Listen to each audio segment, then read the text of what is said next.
Thank you for the introduction. And like Abhilash said, I'm in this field for 13 plus years now, and in these 13 years, I have seen a lot of kids having handwriting issues. I was working in a special school wherein I used to see kids with poor hand function, handwriting illegibility, LD kids having difficulties in writing.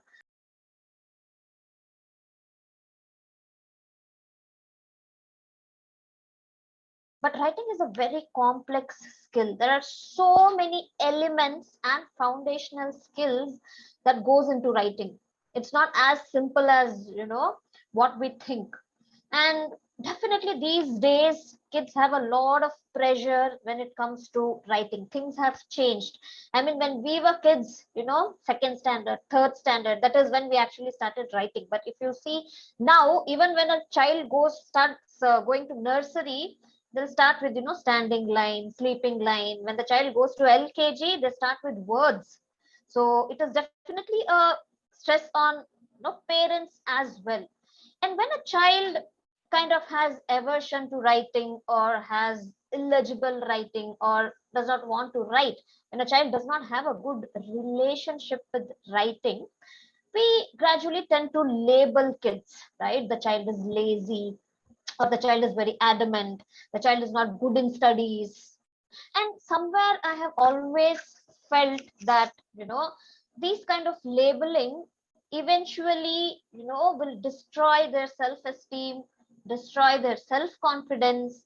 So one such incident which really hit me hard, especially during this pandemic, was uh, when a parent reached out to me saying, my child does not want to attend online classes, my child is refusing to hold a pencil and write. When I did the assessment, when I spoke to the child, when I saw how the child was writing otherwise, everything was good. Okay, everything about that was okay. And then I dig down deeper to ask what happened. And this parent told me that during the online classes, in front of the entire class, the teacher told that your handwriting is really bad, you're not writing neatly. If you write like this, your friends will be moving to the higher grades, higher classes, and you will be in the same class, you will not be promoted. And then I asked her, how old is your child? She told me he was 4.5. Now imagine, at that tender age, you're telling all this to the kids, and we're destroying their self confidence itself, right? So to understand, there is no relationship between a child's legible handwriting and his IQ, but somewhere there is definitely a relationship between a child's legible writing and academics. Because of illegible writing, or a child might be very slow in writing, because of which the notebooks or exam papers that won't be able to complete. So somewhere it could affect their academic achievement. And usually when a child has difficulty in writing or has illegible writing, what do we do? And what did we do when we were kids was that we used to get this copywriting, writing practice with the 4-line book, 3-line book. I'm sure we all have done this, right? Writing like pages together in every language, English, regional language, Tamil or Hindi, keep writing to improve the handwriting. But according to my research of so many years, I have understood that working only on copywriting, or making the child write hundreds of pages, will not improve the handwriting as such. You have to see what problem your child is facing. Like I always say, no two kids are same. So what problem another child is having issues when it comes to writing might not be the same with your child, right? Like I said, there are a lot of elements in writing, so you have to see what exactly your child is having trouble with. So that is when sometimes we step into their shoes and try to understand what the problem is. That is when you will you'll be able to help them in a better way. And when a child has illegible writing, we always tell the child, write neatly, write neatly, write neatly. We erase it again and tell the child write neatly. But we do not tell them how to write neatly. Now, your perception of neat might be totally different from a child's perception of neat. The child might feel, I think it's absolutely neat. So that is why you have to give explicit commands, or you have to give explicit instructions to them to make them understand what exactly they have to do. And you cannot ask your child to just say, okay, write neatly. You have to go stepwise. Okay, like I said, writing has a lot of elements, so you have to focus on each element in a stepwise manner. Now, also in I don't know what age range of kids we are talking about today, but if you see in India, kids 5 years are to 5 to 15 years now. We have 5 to students 15. from 5 to 15 years with us. Yes. So, see, according to me, a relationship of a child uh, to writing starts the day the child holds a pencil. Even, let it be scribbling or anything. The day the child starts holding a pencil to even scribble, that is when his relationship to writing starts.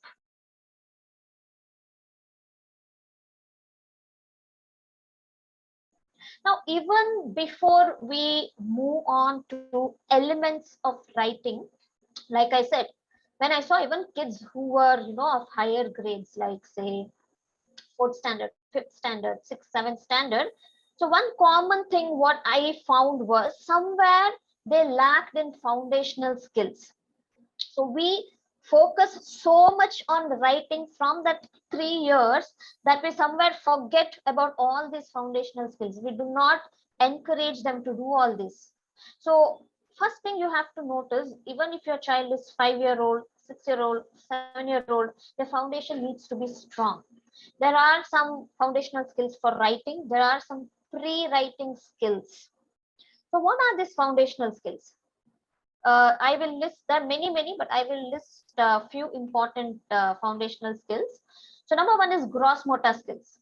So gross motor skills are nothing but, your child uses the larger muscle groups of the body, which is responsible for a good posture when the child writes. So usually we neglect this, a child's posture. So only if a child's core is good and strong will his fingers move efficiently. So you have to make sure your child gets a lot of physical activities. There is a lot of fine motor skills. The child does activity with his fingers. The child gets enough finger strengthening activities. The child has a good eye hand coordination. The child has a good concept of spatial perception, that is the concept of directions: up, down, front, back, between.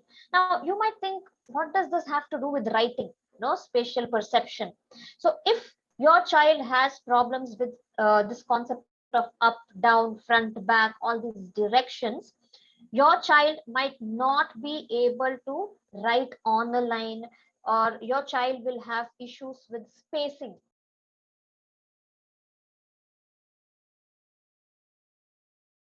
Sensory feedback. Now what is sensory feedback? Now when you hold anything, you have a different number of nerve endings in the fingertips. So these nerve endings sends impulses to the brain, and the brain tells you with what pressure you should be holding a pencil. So if sensory feedback is poor, number one, your child might hold the pencil with too much pressure. Okay, will write so dark that the imprints can be seen even behind second, third page. Or your child might hold the pencil with too little pressure. He writes with so lightly that you can't even read what the child has written. Right, so that is why sensory feedback is very important. So for sensory feedback, you can give them a lot of activities, just from the first year. Even for older kids, give a lot of activities which includes this sensory play. Let them play with sand, let them play with slimes, sticky things, let them play with the crunchy things. Right, so a lot of sensory play helps with sensory feedback, which will help them to hold the pencil with right pressure.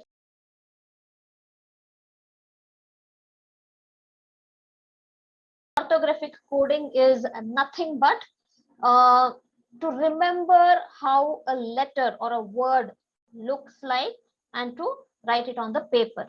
Now, even we do this. Now, when I ask you to write any word, so for example, house or tree or chair, for a millisecond, that word comes in front of your mind, right? You can just see the word for a millisecond. That is when you will write. Now, for us, it is so automatic that we don't even realize this is happening in the background. Now, even for kids, when you teach a child to write A, or when you teach a child to write a word, initially they might forget. I see many parents saying, I ask my child to write A, B, C, D or a word or something. The child forgets, right? Every time I should teach, okay, how to write A, how to write B, or how to write cat, bat, whatever it is. The child forgets. So this is because of the orthographic memory. Now, if a child has poor orthographic memory, a child might forget how to write words. A child might forget how to write letters. So the child will be slow in writing. So the child will start to write A, then the child doesn't know how to, move the pencil again. So the child will start overwriting. So everything, reading, writing, spelling, everything will be affected. So for orthographic coding, what activities you can do is giving a lot of multi-sensorial activities. So like I said, writing only with paper and pencil might not be okay. So for them to remember, for that to go from short-term memory to long-term memory, use a lot of other sensory writing. So for example, with the fingertips, writing on, sand, writing on maybe salt, or finger painting and writing. So this will improve their orthographic memory, especially kids with learning disability, or if they have in learning disability, if they have dysgraphia. This really, really helps a lot. So multisensorial learning through, writing with fingers, or give them a stick and ask them to write on the sand, many things. Or you can give textured letters which they can feel, air writing, all these things will help.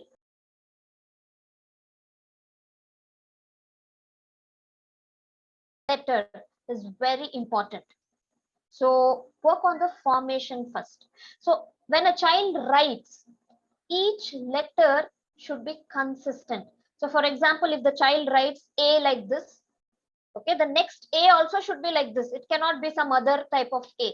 So that is when the writing looks neat, right? So work on the formation first. So what are some tips or principles you can do when you're teaching them, a good formation is teach letters in smaller groups, even for older kids.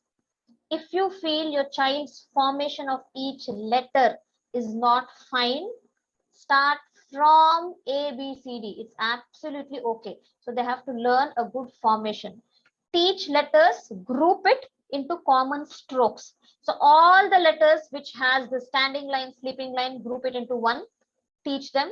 All the letters which has this circular strokes, group it into one. Teach them. All the letters which has the slanting line, group it and teach them. You could do it in fun way. Don't give them paper and pencil. You can use this transparency sheets that you get.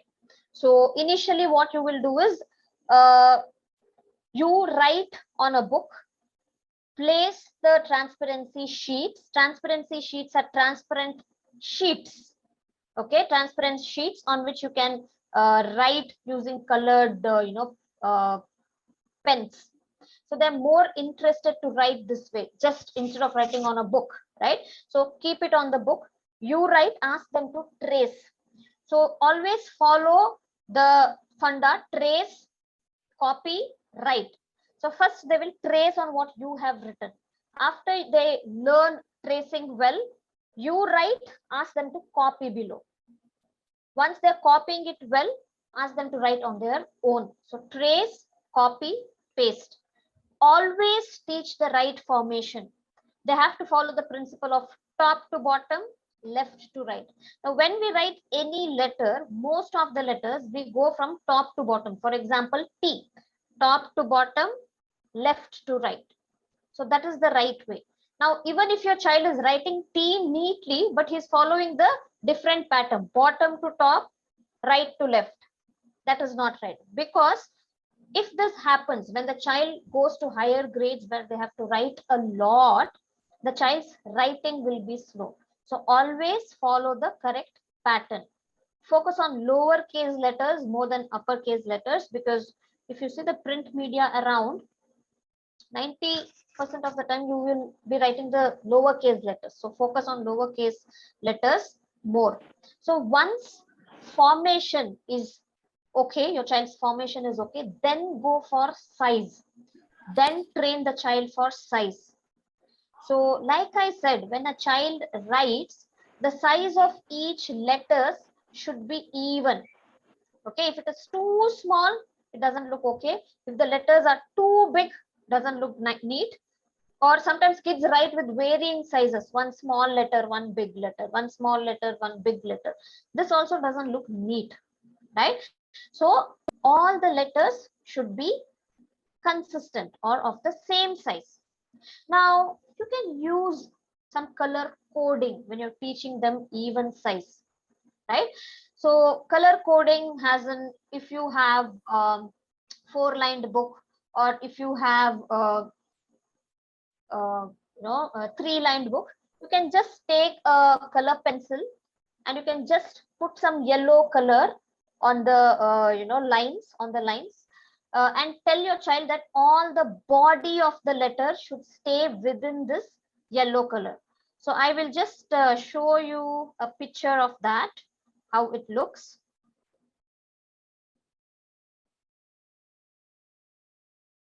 So as simple as doing this, it can help them, right? So like I said, kids are multisensorial learners. Giving them some cues, be it colors or using some interesting terminologies, will help them to understand what you're trying to tell, right? Okay, just a second.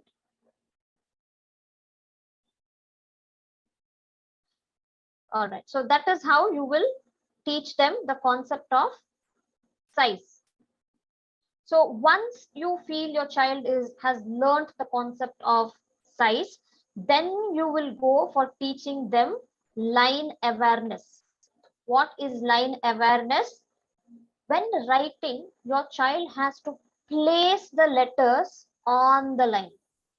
Sometimes you will see some kids will write it above, or sometimes the letters will come below the line, right? Up and down, which will obviously make writing very, very illegible. So you can use some fun terminologies like floaters and sinkers. So when the letter is above the line, you can tell them, oh, this letter is floating, or this letter is sinking. So use fun terminologies. Now also understand, until your child is 6 years old, line awareness, size, spacing might not be okay. For new learners, it's okay if they don't have good spacing or good line awareness, or good size. It is only after 6 they will develop this concept. Many kids even at 4 5 they will have this concept, but don't worry until they are 6 years old.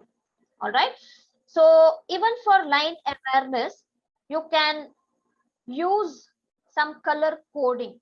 So below the line, if the child is writing in 2-line book, okay, so below the line you can take a highlighter. So if this is a 2-lined book, so the below the line you can put some highlighter, or make the line darker with the pencil itself. Okay, so that the child understands. It gives extra visual cues for the child where to place letters. Okay, so your letters should not sink, your letters should not float. So once line awareness your child is thorough with, then move on to spacing. So this is the exact way how you will proceed to teach good or legible handwriting to your child. So after line awareness, you will train them for spacing. What is spacing? So like I said, when a child writes, there should be appropriate space between words and appropriate space between letters within a word. Many times we see that either a child will crumble the letter, there is no enough space at all, or there is too much space that two words are merging into each other. It is very difficult for you to even read, because there is no gap at all. Everywhere there are letters. So obviously this does not look neat. It is difficult to read also, right? So you can use things like spacers. So what are spacers? It can be anything. So it can be ice cream stick, it can be a pencil, it can be their index finger from the supporting hand. So tell your child that after each word you have to keep this pencil, one pencil gap or one finger gap, or give them an ice cream stick, one ice cream stick gap, or they can keep telling space. So this really helped with my son also. When he was having, obviously he is not, he was just learning to write, but I gave him this concept that after each word, say space, self-editing. So he used to say, okay, cat, space. So he will remember. Or else you could give them to use spaces also, like pencil, fingers. That acts beautifully as well. Okay. So you could use graph papers also. So graph papers are nothing but, papers which has this columns. So you can tell your child after each word, leave two squares. After each word, leave two squares. So they will get the idea. Okay, I have to leave this much space after each word.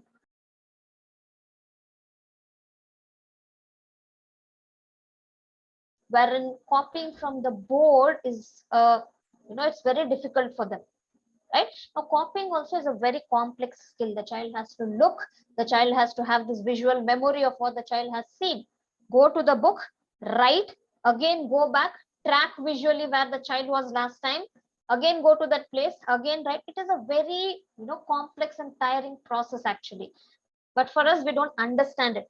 So either a child might have issues with copying from a book, that is horizontal copying, or copying from a board, that is vertical copying. So near point and far point. Some kids will have issues with both, right? So first thing, if your child has problems with copying in school, make sure that the child is sitting in front of the board. Already your child has problems copying, and if your child is sitting somewhere in the corner, there could be a lot of glare. So copying will be all the more difficult. So make sure if your child has issues with copying, the child is sitting in front of the board straight so that there are no glares. Now also, you have to start practicing at home, copying skills at home. Go step by step. So first, you will start with horizontal copying in the same book. You write a line, then below the child copies. Once the child is okay with that, go for two books. So the child copies from this book to his book. That is step number 2. Then you will go for vertical copying, that is copying from a board. Even at home, you have to practice this. So even when you're practicing this, go step by step. First, you start with words. Then you give one sentence. Then you give two sentences. Then you go for paragraphs. Especially if your child has issues with copying from the board, do not conclude that it is a copying problem. Be very mindful of what the problem is. Is the problem with copying? Is the problem with thinking and writing? Is the problem with remembering and writing? Is the problem with listening and writing? Okay, so if the child is not able to copy, there are underlying things. Always, it's not only copying. Sometimes they are not able to think, sometimes they're not able to remember, sometimes they're not able to listen and write. So see where the problem lies.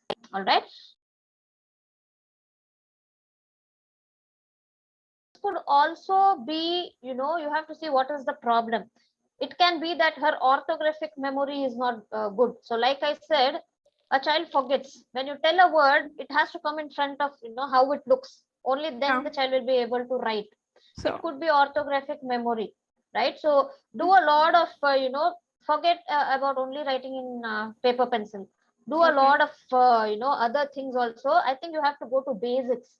So if you tell only spellings, or even the letters, when you say she's confused. No, not letters. Only spellings. Actually, she is in 4th grade. She is studying a Cambridge syllabus. She had to write more So on her own. She is yes. able to speak well. She is able to read well. But while coming to writing, it's totally, she is not able to put that on the paper. Yes, so it could be, I don't know if you have assessed her for any writing dysgraphia or anything. It could be that also.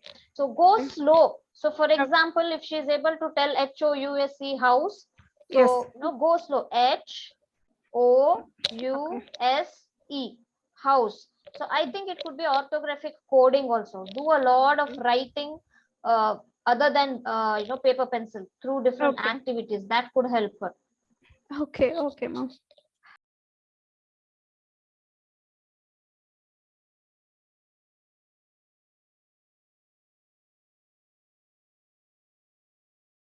Writing slow can be because of many reasons. Number one is formation itself is not good, or it could be other components, like you're saying one letter is big, one letter is small. It could be the size also. So Yes, first you ma'am. have to work on formation, then work on the size, then work on the copying skills. You will do it at home. Okay, you will work on his copying skills at home. I think you were there when I was talking about copying skills, Copying right? skill, yes, ma'am. Starts from horizontal surface, then go for a vertical surface. Also, one very good trick for kids who have issues with copying from the board is giving a slanted surface. Always remember, the more your head movement, the more chances you are getting lost. So if from a board, if you're writing on a flat surface, you have to do a lot of head movements. Head movements more, the child gets lost. Now if there is a slanted surface, the child will only move the eyes. You do it and see yourself. When the only eyes are moving, less chances of the child getting lost. That is one trick you can use.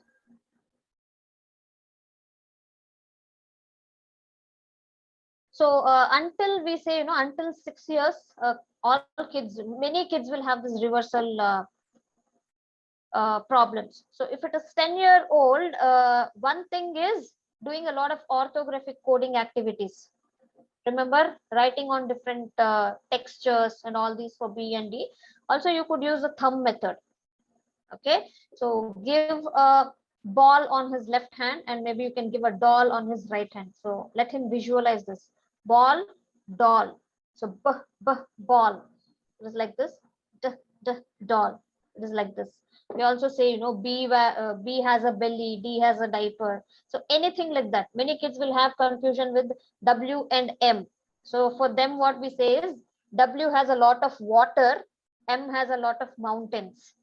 So anything like that, any strategy which they will remember, you can use that. For B, D, P, Q, thumb method works.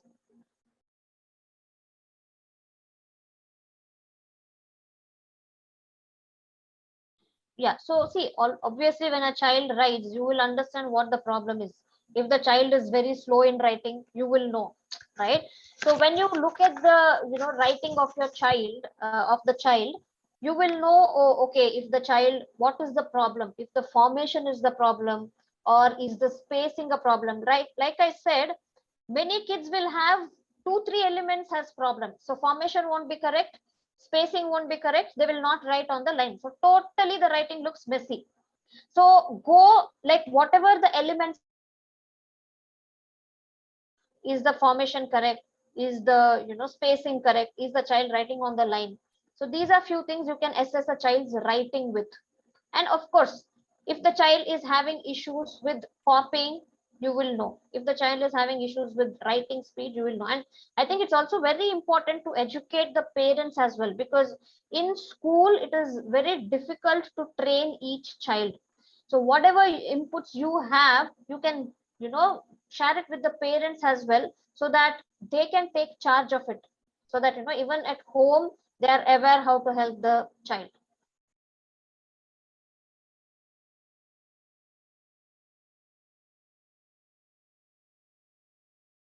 So it It is is not nothing like dysgraphia or anything, right? It could it be orthographic coding memory. mild disability is what as the assessment says from Dlearners. Yes. Yes. So So it could be because of dysgraphia also. So kids with dysgraphia, they really, it's easy for them to learn through different senses, multisensorial teaching. Okay, so that many kids with dysgraphia have problem with orthographic memory. They do not remember how it looks like that word, like I mentioned, right? So that is where they forget. So you have to work on giving your child multisensorial teaching. So writing in different textures, all this that I mentioned, that will be helpful for him. Okay, even at 14 years, will that be okay? See, when they are playing, you can do that. Okay. Okay. See, for dysgraphia, there are many other remedial techniques also. All right. So, which will be difficult to be discussing now. So, we give them cue cards and all that. Right. So, cue cards of each letters so that they can write. Also, teaching through a phonics way. Many other remedial techniques also are there for dysgraphia. So if you are able to get in touch with the special educators or something, they might help you with the remedial techniques. Yeah, he's into Dlearners. He's taking help from Yes. Dlearners. Yeah. So they will teach different remedial techniques for dysgraphia. So legibility, see, when the child has dysgraphia, it is more than legibility, right? The problem is somewhere more than legible writing. So you have to take more help for dysgraphia, especially. Sure. Thanks, ma'am.